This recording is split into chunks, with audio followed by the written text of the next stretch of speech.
Sono 5 mesi che l'ufficio postale di Zianigo in via Scortegana è chiuso per manutenzione. L'ultimo avviso parla che questa filiale delle Poste aprirà il 29 agosto, ma precedentemente la Posta aveva affisso un altro bollettino dicendo che avrebbe aperto per fine mese di luglio. E invece ci ritroviamo ancora con le porte sbarrate. Ricordiamo che qui a febbraio c'è stata un'esplosione, ignoti hanno attraverso una bomba fatto esplodere il bancomat portandolo via, causando anche danni alla struttura.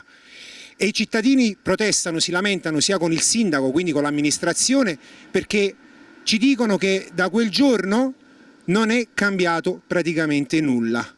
Loro sono costretti ad andare in altri uffici postali con evidenti disagi per i cittadini del posto. Ultima data prevista, quella del 31 agosto prossimo, così c'è scritto sull'avviso di Poste Italiane e così si augurano i cittadini di Zianigo, molto arrabbiati per i tempi di attesa. La gente è incazzata perché deve andare a Milano. Siamo messi non molto bene in questo paese qui. Sembra che il comune anche ci abbia abbandonato, a parte la posta, ma anche il comune ci ha abbandonato.